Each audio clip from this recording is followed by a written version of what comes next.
마가복음 머릿말. 마가는 시간을 허비하지 않고 곧장 본론으로 들어간다. 도입은 한 문장으로 끝내고 예수 그리스도의 복된 소식, 곧 메시지는 여기서부터 시작된다. 처음부터 끝까지 한 번도 곁길로 벗어나지 않는다. 세상을 보고 경험하는 방식을 근본적으로 바꾸어 놓는 사건이 벌어졌으니 마가는 어서 그것을 말해주고 싶은 것이다. 그의 글에는 거의 모든 문장에 숨가쁜 흥분의 기운이 묻어난다. 메시지를 빨리 받을수록 우리한테 좋은 것이다. 그것은 믿을 수 없을 만큼 좋은 메시지인 까닭이다. 그 메시지란 하나님이 여기 계시며 그분이 우리 편이시라는 것이다. 심지어 마가는 그분께서 우리를 가족이라 부르신다고 말한다. 예수께서 그 전가를 받을 때에 무리에 둘러싸여 있었다. 선생님이 어머니와 동생들이 밖에서 찾고 있습니다. 예수께서 대답하셨다. 내 어머니와 형제들이 누구라고 생각하느냐? 그러고는 둘러앉은 사람들을 일일이 쳐다보며 말씀하셨다. 내 어머니와 형제들이 여기 바로 너희 앞에 있다. 순종이 피보다 진하다. 하나님의 뜻에 순종하는 사람이 내 형제요, 자매요, 어머니다.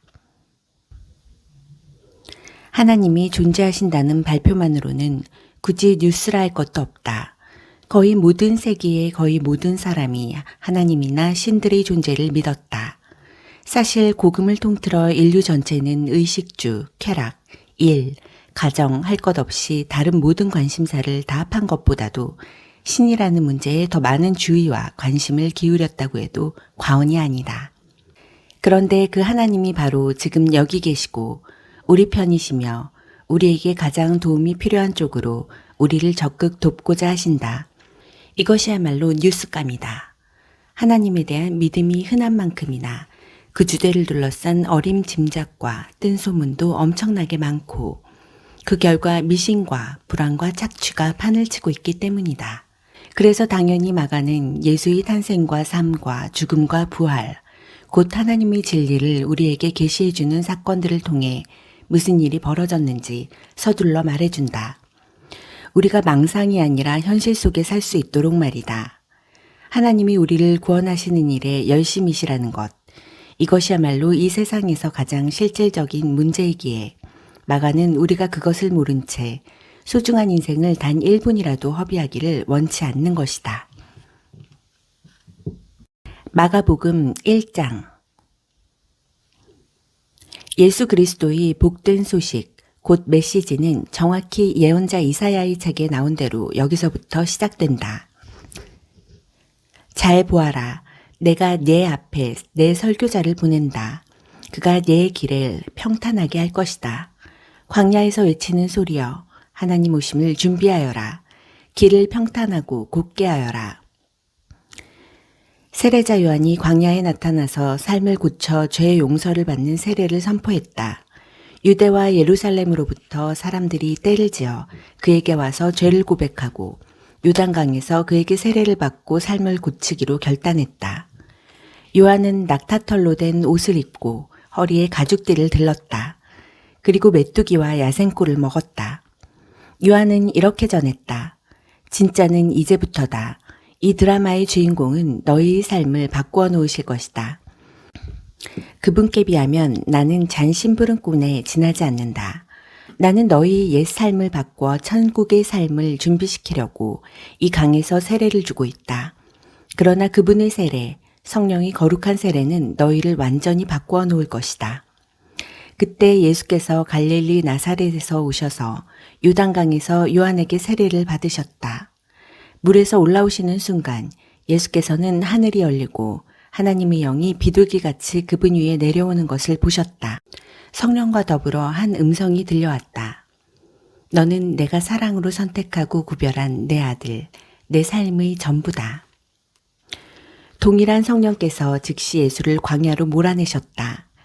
예수께서는 광야에서 40일을 밤낮으로 사탄에게 시험을 받으셨다. 들짐승들이 그분과 함께 있었고 천사들이 그분을 도왔다. 요한이 체포된 뒤에 예수께서 갈릴리에 가셔서 하나님의 메시지를 전파하셨다.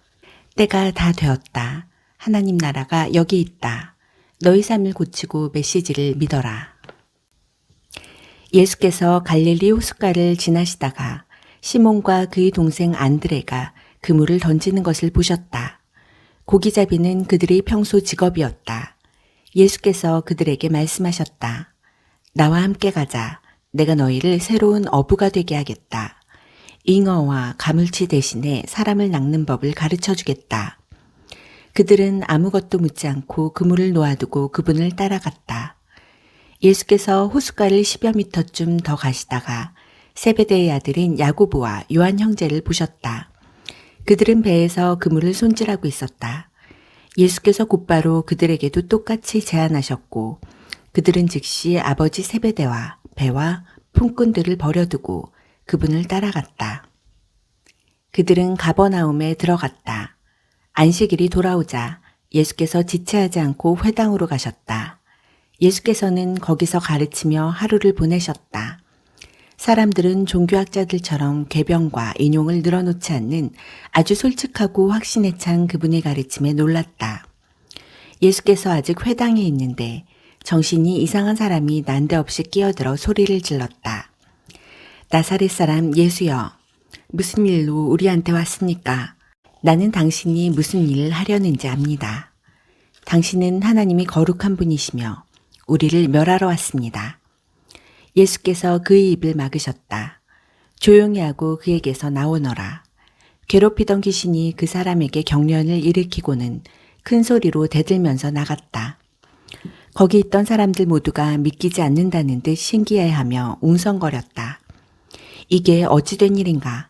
이 사람이 더러운 귀신들의 입을 막고 내쫓다니 말한 대로 이루어지는 새로운 가르침인가? 이 소식이 빠르게 퍼져서 온 갈릴리에 알려졌다. 회당에서 나온 그들은 야고보와 요한과 함께 곧바로 시몬과 안드레의 집으로 갔다. 시몬의 장모가 몸져 누워 있었는데 열이 불덩이 같았다. 그들이 예수께 알렸다. 예수께서 그녀에게 가서 손을 잡아 일으키셨다. 그러자 열이 곧 떨어졌고 그녀는 일행의 저녁을 준비했다. 그날 저녁 해가 저물자 사람들이 병자와 귀신 들려 괴로워하는 사람들을 예수께 데려와서 온 동네가 문전성시를 이루었다. 예수께서 그들이 병든 몸과 고통당하는 심령을 고쳐주셨다. 귀신들이 그분의 참 정체를 알았으므로 예수께서는 그들이 한마디도 하지 못하게 하셨다. 날이 밝기 한참 전에 예수께서 일어나셔서 한적한 곳으로 기도하러 가셨다. 시몬과 그 일행이 그분을 찾으러 갔다. 예수를 만나자 그들이 말했다. 사람들이 다 주님을 찾고 있습니다. 예수께서 말씀하셨다. 다른 마을로 가자. 내가 거기서도 전도해야 하겠다. 나는 이 일을 하러 왔다. 예수께서는 갈릴리 온 회당을 다니시며 전도하고 귀신을 쫓아내셨다. 한 나병 환자가 그분께 와서 무릎을 꿇고 간청했다. 원하시면 저를 깨끗하게 하실 수 있습니다. 못내 측은한 마음이 든 예수께서 손을 내밀어 그에게 대며 말씀하셨다. 내가 원한다. 깨끗하게 되어라. 그러자 그 즉시 나병이 깨끗이 사라졌고 그의 살갗은 보드랍고 온전해졌다. 예수께서 그를 보내시며 엄히 명하셨다. 누구에게도 아무 말 하지 마라. 깨끗하게 되었으니 모세가 정한 예물을 가지고 제사장에게 가서 내 몸을 보여라. 그러면 내가 낳은 것이 사람들에게 입증될 것이다. 그러나 그 사람은 모퉁이를 돌아서자마자 만나는 사람마다 그 일을 이야기하여 온 동네에 소문을 퍼뜨렸다.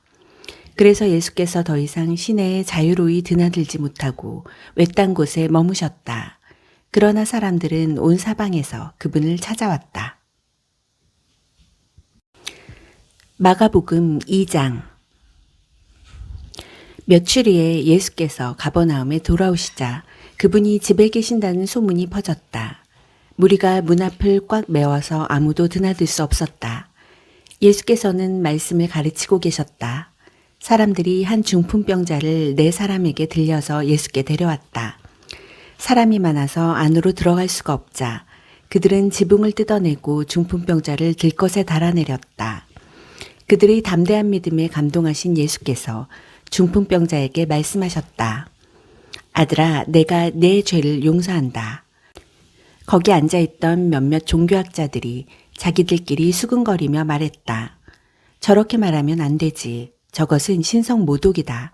오직 하나님만이 죄를 용서하실 수 있다.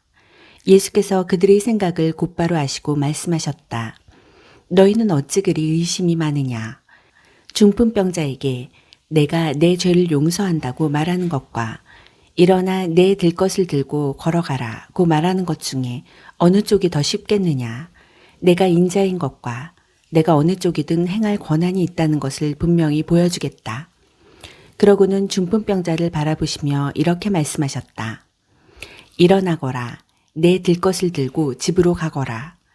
그 사람은 그 말씀대로 일어나서 들 것을 가지고 모두가 보는 앞에서 걸어 나갔다. 사람들은 도무지 믿기지 않아 자신들이 눈을 비볐다. 그러고 나서 하나님을 찬송하며 말했다. 우리 평생에 이런 일은 처음 본다.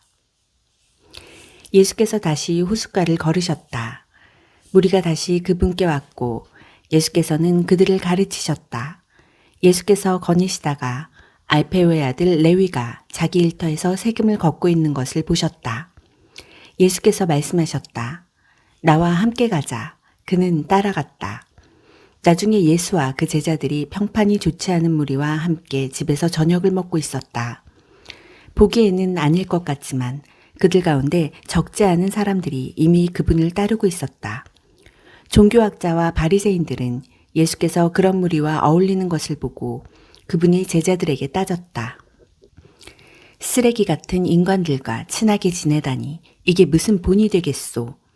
예수께서 들으시고 반박하셨다. 의사가 필요한 사람이 누구냐? 건강한 사람이냐 병든 사람이냐? 내가 여기 있는 것은 영적으로 건강한 사람을 초청하려는 것이 아니라 죄로 병든 사람을 초청하려는 것이다. 요한의 제자들과 바리새인의 제자들은 금식하는 습관이 있었다. 몇몇 사람들이 예수께 와서 따졌다.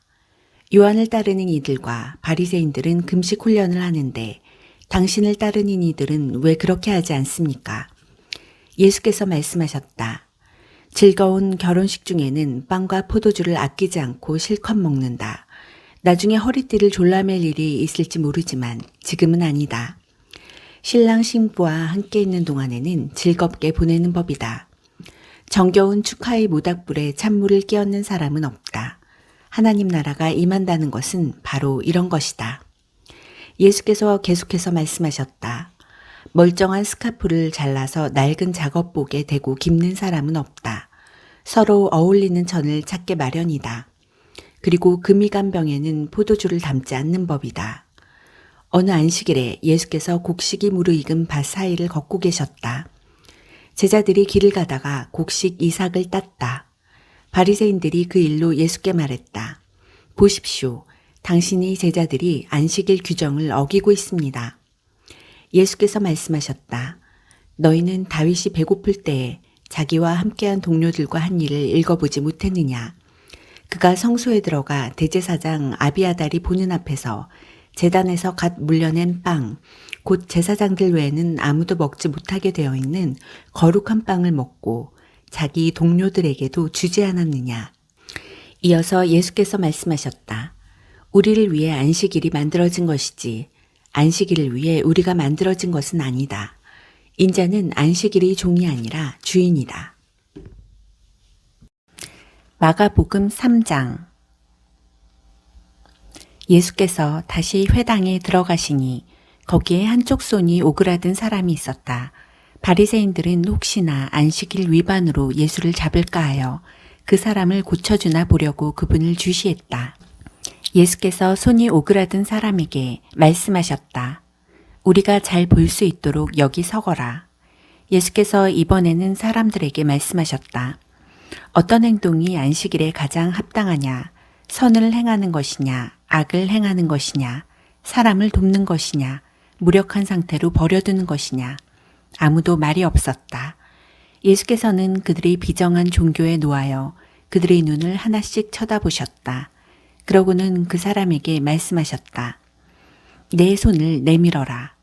그가 손을 내밀자 그 손이 새 손과 같이 되었다. 바리새인들은 서둘러 그곳을 빠져나가 어떻게 하면 헤롯의 당원들과 합세하여 그분을 파멸시킬 것인지 흥분하며 이야기했다. 예수께서 그곳을 피해 제자들과 함께 바닷가로 떠나가셨다. 그러나 갈릴리에서 큰 무리가 따라왔고 유대와 예루살렘과 이두메와 요단강 건너편과 두로와 시돈 근방에서도 큰 무리가 따라왔다. 그들은 말로만 전해 듣던 것을 직접 눈으로 보려고 왔다. 예수께서는 무리에게 밟히지 않도록 제자들에게 배를 준비하게 하셨다. 예수께서 지금까지 많은 사람들을 고쳐주셨으므로 온전치 못한 사람은 서로 밀고 당기며 그분께 다가가서 그분을 만지려고 했다. 악한 귀신들이 그분을 알아보고는 엎드려 부르짖었다. 당신은 하나님의 아들입니다. 그러나 예수께서는 그 말을 받아들이지 않으셨다. 그들의 입을 다물게 하여 자신의 정체를 사람들에게 알리지 못하게 막으셨다. 예수께서 산에 올라가셔서 자신이 원하는 사람들을 초청하셨다. 그들이 함께 올라갔다. 예수께서 12명을 정하시고 그들을 사도로 임명하셨다. 그분의 계획은 그들로 자신과 함께 있게 하고 그들을 보내 말씀을 선포하게 하며 그들에게 귀신을 쫓아내는 권세를 주시려는 것이었다. 그 12명은 다음과 같다. 시몬. 나중에 예수께서 그에게 베드로 곧 바위라는 이름을 지어주셨다. 세베대의 아들 야고보. 야고보의 동생 요한. 예수께서 세베대의 두 아들에게는 천둥의 아들을 뜻하는 보아너게라는 별명을 붙여주셨다. 안드레, 빌립, 바돌로메, 마테, 도마, 알페오의 아들 야고보, 다데오, 가나안 사람 시몬, 가롯 유다, 그분을 배반한 자다. 예수께서 집에 오시자 여느 때처럼 무리가 모여들었다. 예수께서 이것저것 해달라고 청하는 사람들이 많아서 그분은 식사할 겨를조차 없었다. 예수의 친구들이 상황을 듣고서 필요하다면 억지로라도 그분을 구해내려고 왔다. 그들은 그분이 제정신을 잃어가는 것은 아닌지 의심했다. 예루살렘에서 종교학자들이 내려와서 예수가 마술을 부리고 마귀의 속임수를 써서 그 능력으로 사람들의 이목을 끌고 있다는 소문을 퍼뜨렸다. 예수께서 그들의 비방에 이런 이야기로 맞섰다. 마귀를 보내 마귀를 잡고 사탄을 이용해 사탄을 없앤다는 것이 말이 되느냐. 늘 싸움질하는 가정은 무너지게 마련이다. 사탄이 사탄과 싸우고 있으면 사탄은 이내 남아나지 못할 것이다. 환한 대낮에 시퍼렇게 눈을 뜬 건장한 사내의 집에 들어가서 그 살림을 가지고 달아나려면 먼저 그 사람을 묶어야 하지 않겠느냐. 그를 묶으면 집을 깨끗이 털 수 있다. 잘 들어라. 내가 너희에게 경고한다. 용서받지 못할 말이나 행동은 없다. 그러나 너희가 하나님의 성령을 끝까지 비방하면 너희를 용서하시는 바로 그분을 물리치는 것이 된다. 그것은 너희 자신이 걸터앉은 나뭇가지를 톱으로 잘라내는 것이며 용서하시는 그분과의 모든 관계를 너희 자신의 사악함으로 끊어버리는 것이다. 예수께서 이렇게 경고하신 것은 그들이 그분을 악한 자와 한패로 몰았기 때문이다. 그때에 예수의 어머니와 동생들이 나타났다. 그들은 밖에 서서 그분과 잠시 할 말이 있다는 전가를 보냈다. 예수께서 그 전가를 받을 때에 무리에 둘러싸여 있었다. 선생님이 어머니와 동생들이 밖에서 찾고 있습니다. 예수께서 대답하셨다. 내 어머니와 형제들이 누구라고 생각하느냐? 그러고는 둘러앉은 사람들을 일일이 쳐다보며 말씀하셨다. 내 어머니와 형제들이 여기 바로 너희 앞에 있다. 순종이 피보다 진하다. 하나님의 뜻에 순종하는 사람이 내 형제요, 자매요, 어머니다. 마가복음 4장. 예수께서 다시 바닷가에서 가르치셨다. 무리가 인산인해를 이루고 있어서 예수께서는 해안에서 좀 떨어진 배에 오르셔야 했다. 사람들이 물가로 몰려와서 배를 설교단으로 삼으신 것이다. 예수께서 많은 이야기로 가르치셨다. 들어라, 너희는 어떻게 생각하느냐? 어떤 농부가 씨를 뿌렸다. 씨를 뿌리는데 덜어는 길 위에 떨어져서 새들이 먹어버렸다. 더러는 자갈밭에 떨어져서 금세 싹이 났으나 뿌리를 내리지 못해 해가 뜨자 곧 시들어버렸다. 더러는 잡초밭에 떨어져서 싹이 났으나 잡초 틈새에 짓눌려 아무 소득이 없었다. 더러는 좋은 땅에 떨어져서 무성하게 자라 농부가 생각지도 못한 큰 결실을 맺었다. 너희는 듣고 있느냐? 정말로 듣고 있느냐? 예수께서 따로 계실 때 그분 곁에 있던 사람들이 12제자와 함께 그 이야기에 대해 물었다. 예수께서 그들에게 말씀하셨다. 너희에게는 하나님 나라를 아는 깨달음이 주어졌다. 너희는 하나님 나라가 어떻게 되어가는지 안다. 그러나 아직 볼 줄 모르는 사람들에게는 모든 것을 이야기로 풀어나간다. 마음을 준비시키고 마음을 열어 깨닫도록 주의를 환기시키려는 것이다. 그들은 눈을 떴으나 하나도 보지 못하고 귀가 열렸으나 한마디도 알아듣지 못하며 돌아서지도 않고 용서받기도 거부한다. 예수께서 계속해서 말씀하셨다. 이 이야기가 어떻게 되어가는지 알겠느냐? 내가 아는 모든 이야기는 이렇게 이루어진다. 농부가 말씀을 뿌린다. 어떤 사람은 딱딱한 길바닥에 떨어진 씨와 같다. 말씀을 듣자마자 사탄이 그 속에 뿌려진 것을 낚아채 간다. 또 어떤 사람은 자갈밭에 떨어진 씨와 같다. 그는 처음 말씀을 들을 때는 아주 뜨겁게 반응한다. 하지만 성품의 토양이 얕다 보니 감정이 식거나 어려움이 닥치면 아무 쓸모없게 되고 만다. 잡초밭에 떨어진 씨는 천국 소식을 듣기는 듣지만 해야 할 온갖 일과 갖고 싶은 것에 대한 염려로 짓눌려 있는 사람을 가리킨다. 스트레스에 숨이 막혀서 들은 것조차도 아무 소득이 없다. 그러나 좋은 땅에 뿌려진 씨는 말씀을 듣고 품어서 생각지도 못한 큰 결실을 맺는 사람을 가리킨다. 예수께서 계속해서 말씀하셨다. 집에 등잔을 가져와서 통 속이나 침대 밑에 두는 사람이 있느냐? 탁자나 선반 위에 두지 않느냐? 우리는 비밀을 감춰두지 않고 오히려 말할 것이다. 숨기지 않고 오히려 밝히 드러낼 것이다. 너희는 듣고 있느냐? 정말로 듣고 있느냐? 내가 하는 말을 잘 들어라. 세상에서 너희 힘으로 잘 될 수 있다는 약삭 빠른 충고를 조심하여라. 받는 것보다 주는 것이 더 낫다. 베품은 베품을 낳는다. 인색하면 가난해진다. 예수께서 또 말씀하셨다. 하나님 나라는 어떤 사람이 밭에 씨를 뿌리고는 잊어버린 채 잠자리에 든 것과 같다. 씨는 싹이 터서 자라나는데 그는 어떻게 된 일인지 모른다. 그의 도움 없이 땅이 다 알아서 한다. 처음에는 푸른 줄기를 내고 다음에는 꽃봉오리를 내고 그 다음에는 익은 곡식이다. 곡식이 완전히 엉글면 거둔다. 추수할 때가 된 것이다. 하나님 나라를 어떻게 묘사할 수 있을까? 어떤 이야기가 좋을까? 하나님 나라는 솔씨 하나와 같다. 솔씨는 땅에 떨어질 때 씨로서는 아주 작지만 일단 심으면 가지가 무성한 큰 나무로 자란다. 독수리들이 그 안에 둥지를 틀 정도다. 예수께서는 이처럼 많은 이야기로 메시지를 전해주시면서 그들의 경험과 성숙도에 맞게 이야기를 들려주셨다. 예수께서 이야기 없이는 말씀하지 않으셨다. 그리고 제자들과 따로 있을 때의 모든 것을 다시 설명해 주셨다. 혼란스러운 것을 정리하시고 얽힌 것은 풀어주셨다. 그날 늦게 예수께서 제자들에게 말씀하셨다. 저편으로 건너가자. 제자들은 그분을 배에 계신 그대로 모시고 갔다. 다른 배들도 따라갔다. 그때 큰 풍랑이 일어났다. 파도가 배 안으로 들이쳐서 배가 가라앉으려고 했다. 예수께서는 배 뒤쪽에서 베개를 베고 주무시고 계셨다. 제자들이 그분을 깨우며 말했다. 선생님, 우리가 빠져 죽게 되었는데 아무렇지도 않습니까? 잠에서 깬 예수께서 바람에게 조용하라고 하시고 바다에게 고요하여라, 잠잠하여라 하고 말씀하셨다. 바람이 숨을 먹고 바다는 호수처럼 고요해졌다. 예수께서 제자들을 꾸짖으셨다. 어째서 너희는 이토록 겁이 많으냐? 그렇게도 믿음이 없느냐?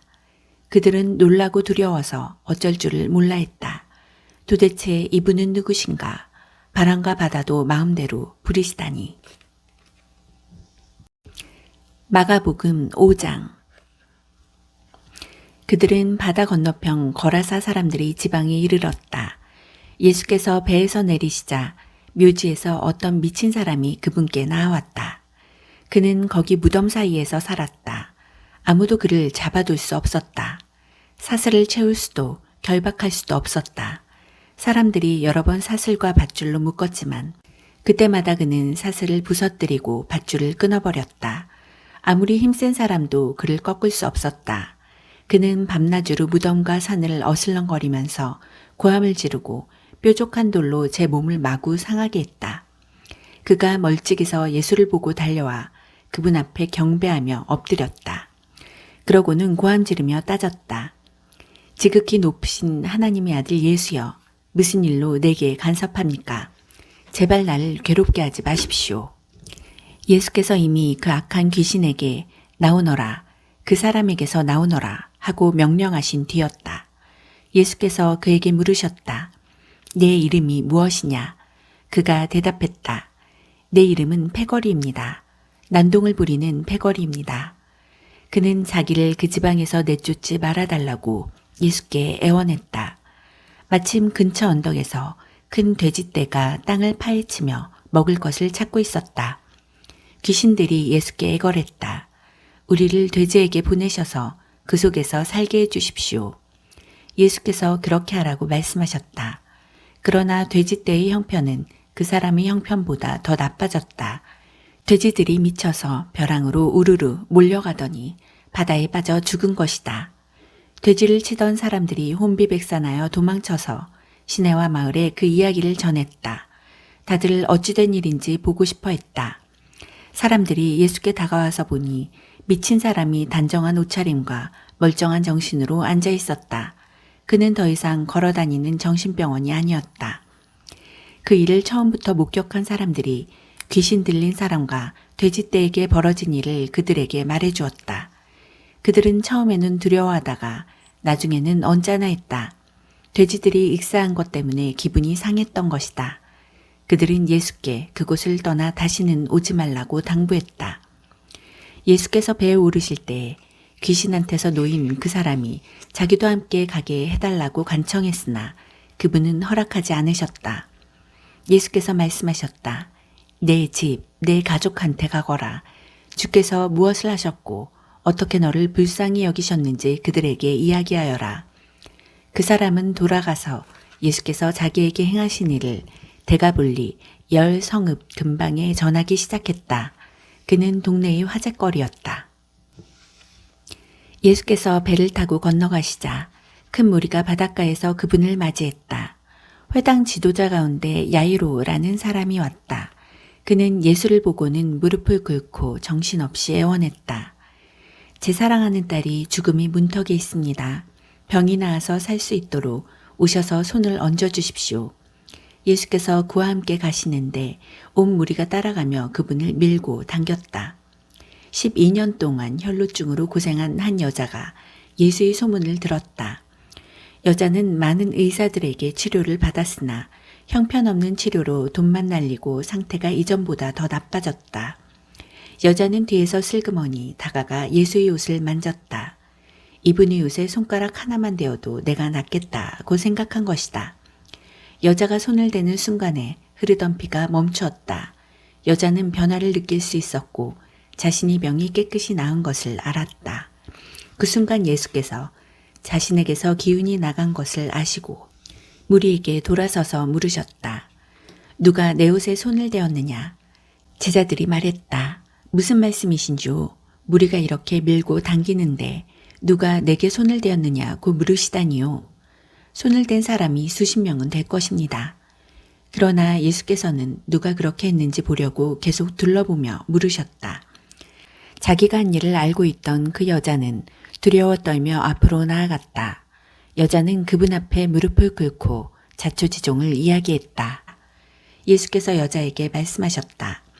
딸아, 너는 믿음이 모험을 했고 이제 온전해졌다. 잘 살아라.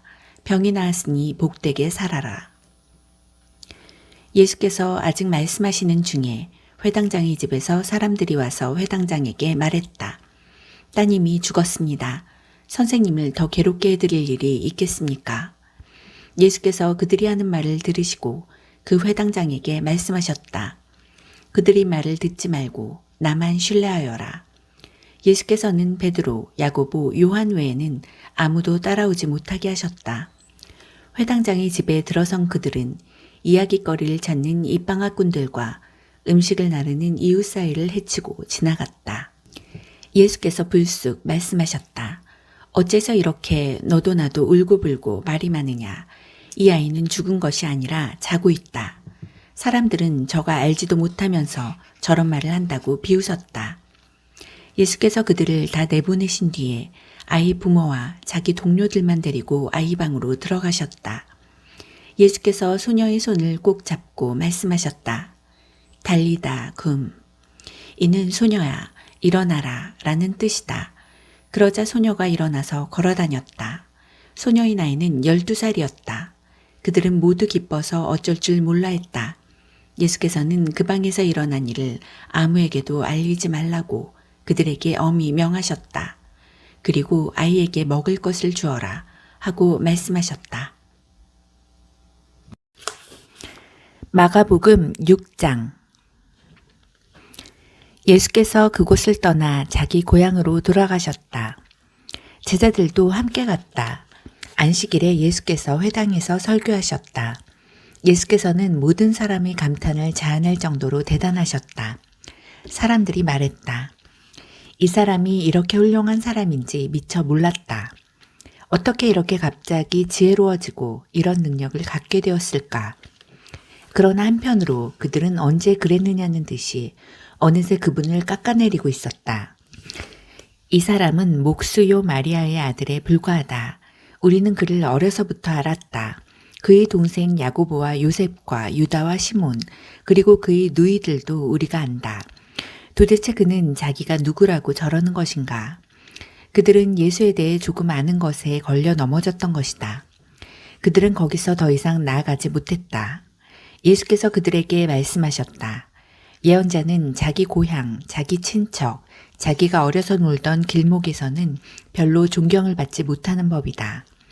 예수께서는 거기서 많은 일을 행하실 수 없었다.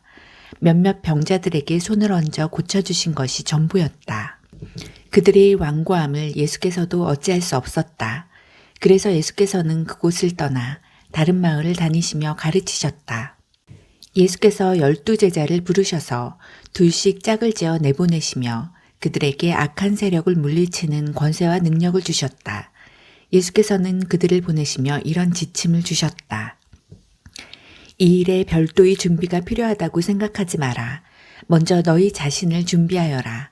특별히 돈을 모금할 것도 없다. 간소하게 하여라. 고급 여관도 안 된다. 적당한 곳을 찾아가 떠날 때까지 그곳으로 만족하여라.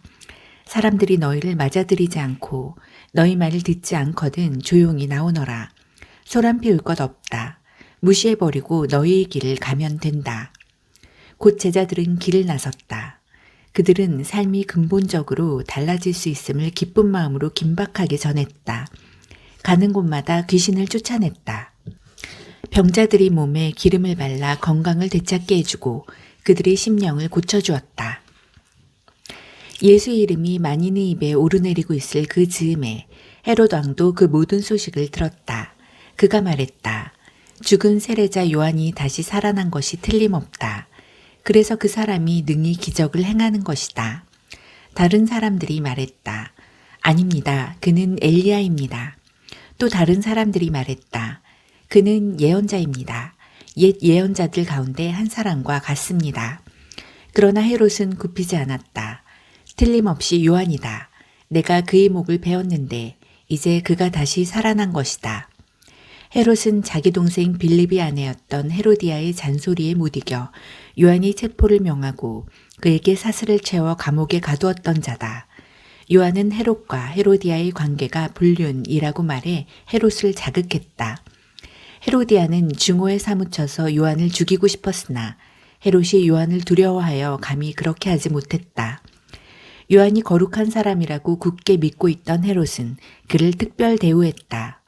헤롯은 요한의 말을 들을 때마다 양심의 가책을 받아 괴로워하면서도 그를 멀리할 수 없었다.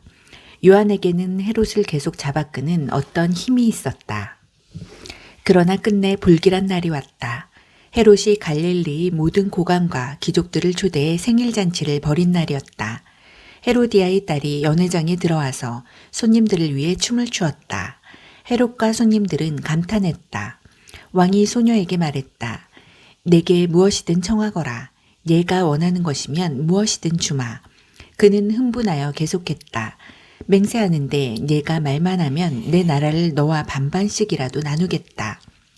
그 딸은 어머니에게 돌아가서 말했다. 무엇을 청할까요? 세례자 요한의 머리를 달라고 하거라. 딸은 급히 왕에게 달려가서 말했다. 지금 당장 세례자 요한의 머리를 쟁반에 담아주십시오. 왕은 한순간 정신이 번쩍 들었다. 그러나 그는 손님들에게 체면을 잃고 싶지 않아서 잠자코 소녀의 소원을 들어주었다. 왕은 사형 집행관을 감옥으로 보내 요한의 머리를 가져오라고 명했다. 그가 가서 요한의 목을 베어 쟁반에 담아와서 소녀에게 주었고 소녀는 그것을 다시 자기 어머니에게 주었다.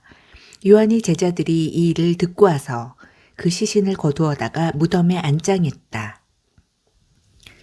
사도들이 다시 예수께 모여서 그동안 자기들이 행하고 가르친 일을 모두 보고했다.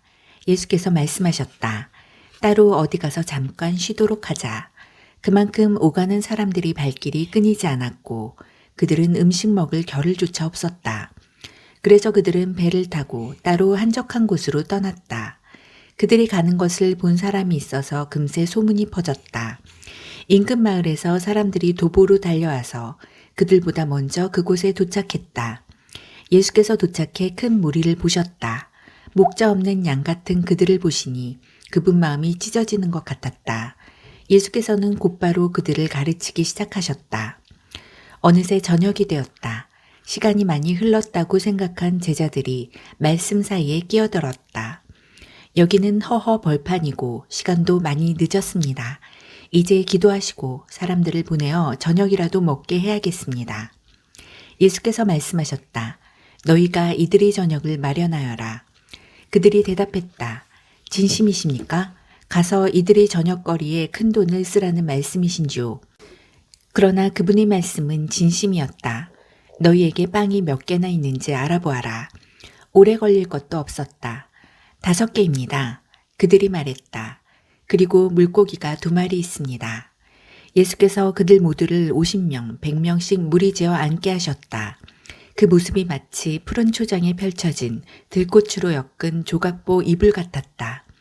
예수께서 빵 5개와 물고기 2마리를 손에 들고 국에 들어 하늘을 우러러 감사기도를 드리시고 축복하신 다음 빵을 떼어 제자들에게 주셨고 제자들은 다시 그것을 사람들에게 나눠주었다.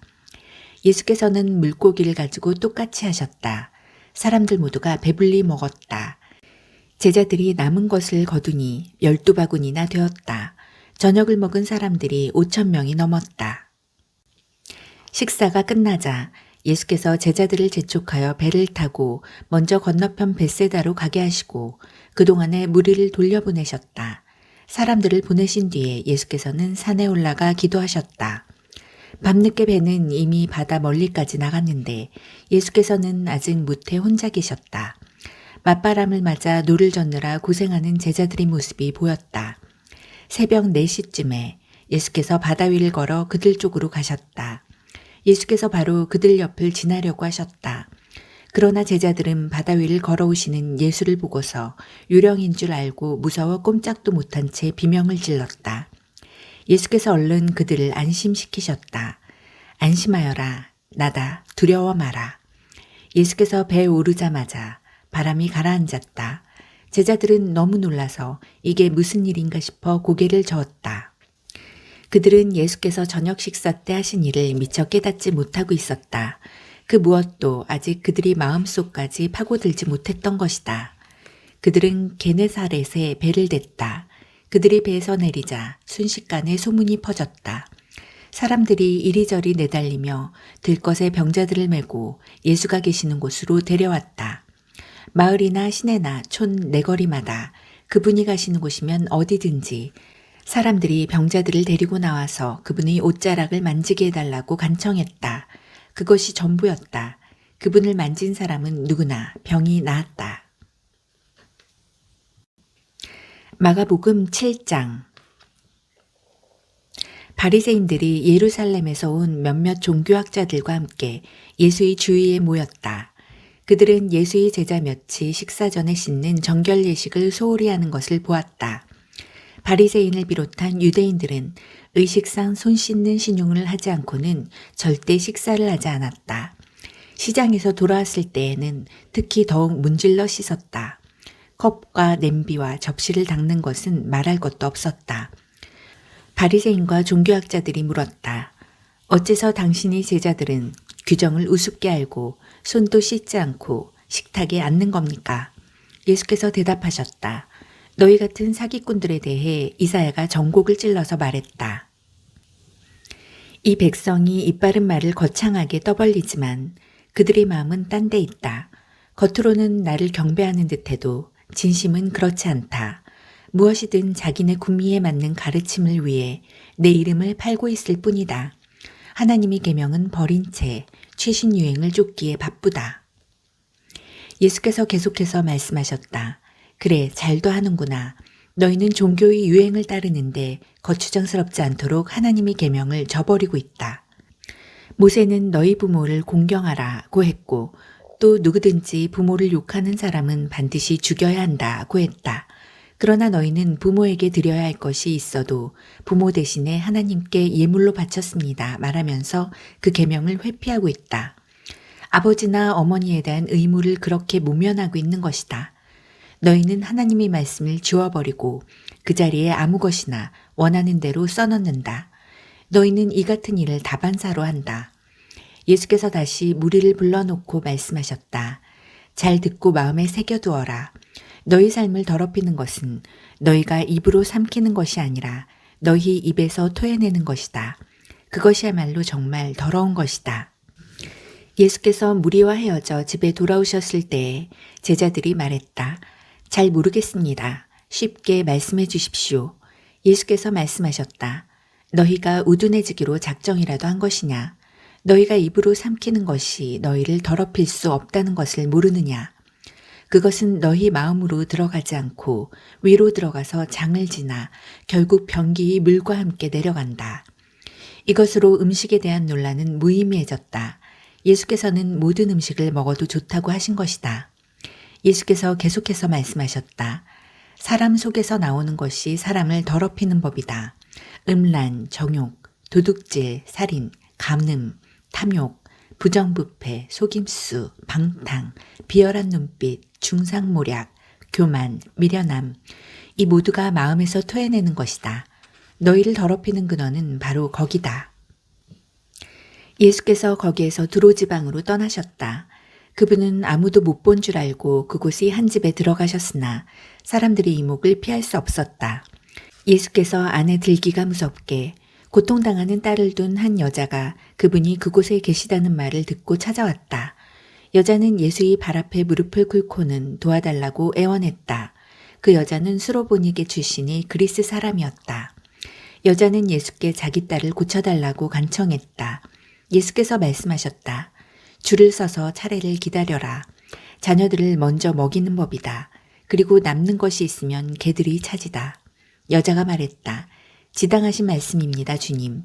하지만 상 밑의 개들도 자녀들이 흘리는 부스러기는 먹지 않습니까? 예수께서 감동하셨다. 내 말이 맞다. 가거라.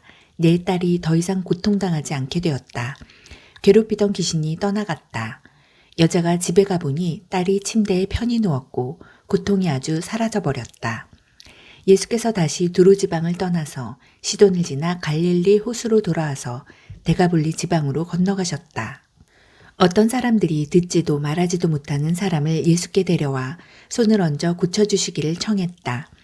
예수께서 그 사람을 따로 데리고 저만치 가셔서 그의 귀에 손가락을 넣고 그의 혀에 침을 묻히셨다. 그러고는 하늘을 우러러 기도하시고 깊이 탄식하며 명하셨다. 에바다, 열려라. 그러자 그대로 되었다. 그 사람의 귀는 이제 똑똑히 들렸고 말도 분명해졌다. 순식간에 일이었다.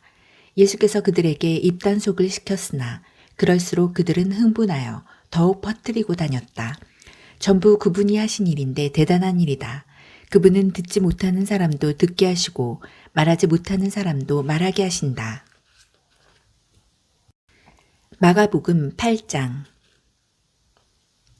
그 즈음에 예수께서 배고픈 무리 앞에 다시 서게 되셨다. 예수께서 제자들을 불러 말씀하셨다. 이 무리를 보니 내 마음이 몹시 아프구나. 이들이 사흘이나 나와 함께 있었는데 이제 먹을 것이 없다. 배고픈 채로 돌려보내면 가다가 지쳐 쓰러질 것이다. 이 가운데는 멀리서 온 사람들도 있다. 제자들이 대답했다. 저희가 어떻게 하면 좋겠습니까? 여기 광야에서 어떻게 음식을 살 수 있겠습니까? 예수께서 물으셨다. 너희에게 빵이 얼마나 있느냐? 7개입니다. 그들이 말했다. 그러자 예수께서 무리를 바닥에 앉게 하셨다. 예수께서 감사를 드리신 후에 빵 7개를 조금씩 떼어 제자들에게 주셨고 제자들은 그것을 무리에게 나누어 주었다. 마침 거기에 물고기도 몇 마리 있었다. 또 예수께서 물고기를 가지고 감사를 드리신 후에 제자들을 시켜 사람들에게 나누어 주게 하셨다. 사람들은 배불리 먹었다. 남은 것을 거두니 7자루였다. 식사한 사람이 좋기 4,000명이 넘었다. 그때에야 예수께서 사람들을 집으로 보내셨다. 예수 자신은 제자들과 함께 곧바로 배로 가서 달마누다로 떠나셨다. 그들이 도착하자 바리새인들이 나와서 예수께 바짝 달라붙었다. 그러고는 자신을 입증해 보이라고 그분을 괴롭히며 궁지로 몰아세웠다. 예수께서 노하여 말씀하셨다. 어찌하여 이 세대는 기적과 같은 증거를 찾아서 난리들이냐. 내가 이것만 분명히 말해두겠다. 너희는 꿈에라도 증거를 받을 생각은 하지 마라. 예수께서 그들을 떠나서 다시 배에 올라 건너편으로 향하셨다. 그런데 제자들이 점심 싸우는 것을 잊어버렸다. 빵 한 덩이 외에는 배 안에 빵 부스러기 하나 없었다. 예수께서 경고하셨다. 단단히 조심하여라. 바리새인과 헤롯 당원이 더럽게 하는 누룩을 각별히 주의하여라. 그러자 제자들은 깜빡 잊고 빵을 가져오지 않은 것을 두고서 서로 책임을 따졌다. 예수께서 들으시고 말씀하셨다. 빵을 잊어버렸다고 이 소란이냐? 내 말뜻을 못 알아듣겠느냐? 그렇게도 모르겠느냐? 내가 빵 5개를 떼어서 5,000명을 먹인 일을 잊었느냐? 남은 것을 너희가 몇 바구니나 거두었느냐? 그들이 말했다. 12바구니입니다. 빵 7개로 4,000명을 먹이고 남은 것은 몇 자루나 되었더냐? 7자루입니다. 예수께서 말씀하셨다. 아직도 모르겠느냐? 그들이 벳세다에 도착했다. 어떤 사람들은 시력을 잃은 한 사람을 예수께 데려와서 손을 대어 고쳐주시기를 청했다. 예수께서 그의 손을 잡고 마을 밖으로 데리고 나가셨다. 그리고 그 사람의 눈에 침을 묻히고 그에게 손을 얹으시며 물으셨다. 무엇이 보이느냐? 그가 고개를 들었다. 사람들이 보입니다. 마치 나무가 걸어가는 것 같습니다. 예수께서 그의 눈에 다시 손을 얹으셨다. 그 사람은 이리저리 보더니 시력이 완전히 회복된 것을 알았다. 모든 것이 2.0 시력으로 밝히 보였던 것이다. 예수께서 그를 곧장 집으로 돌려보내시며 말씀하셨다. 마을로 들어가지 마라. 예수와 제자들이 빌립보의 가이사랴 근방에 있는 마을들로 향했다. 걸어가면서 예수께서 물으셨다. 사람들이 나를 누구라고 하더냐? 그들이 말했다. 세례자 요한이라고 하는 사람들도 있고 엘리야라고 하는 사람들도 있고 예언자 가운데 한 사람이라고 하는 사람들도 있습니다. 그러자 예수께서 물으셨다. 그러면 너희는 나를 누구라고 말하겠느냐? 내가 누구냐? 베드로가 대답했다. 주님은 그리스도 곧 메시아이십니다. 예수께서는 그것을 비밀로 하되 아무에게도 입 밖에 내지 말라고 경계하셨다. 그러고는 그들에게 다음 일을 설명하기 시작하셨다. 이제부터 인자는 처참한 고난을 받고 장로와 대제사장과 종교학자들에게 재판에서 유죄를 선고받아 죽임을 당하고 사흘 후에 다시 살아나야 한다. 예수께서는 이 말씀을 그들이 놓치지 않도록 쉽고 분명하게 말씀해 주셨다. 그러나 베드로가 예수를 붙들고 항의했다. 예수께서는 어떻게 받아들여야 할지 몰라서 머뭇거리고 있는 제자들을 돌아보시고 베드로를 꾸짖으셨다. 베드로야, 썩 비켜라. 사탄아, 물러가라. 너는 하나님이 어떻게 일하시는지 조금도 모른다. 예수께서 제자들과 함께 무리를 옆에 불러놓고 말씀하셨다. 누구든지 나와 함께 가려면 내가 가는 길을 따라야 한다. 결정은 내가 한다. 너희가 하는 것이 아니다. 고난을 피해 달아나지 말고 오히려 고난을 끌어안아라. 나를 따라오너라. 그러면 내가 방법을 일러주겠다. 자기 스스로 세우려는 노력에는 아무 희망이 없다. 자기를 희생하는 것이야말로 너희 자신, 곧 너희 참된 자아를 구원하는 길이며 나의 길이다. 원하는 것을 다 얻고도 참된 자기 자신을 잃으면 무슨 유익이 있겠느냐? 너희 목숨을 무엇과 바꾸겠느냐? 너희 가운데 누구든지 변덕스럽고 중심 없는 친구들과 사귀면서 나와 너희를 인도하는 내 방식을 부끄러워하면 인자도 아버지 하나님이 모든 영광에 쌓여 거룩한 천사들을 거느리고 올 때 그를 더 부끄럽게 여길 줄로 알아라.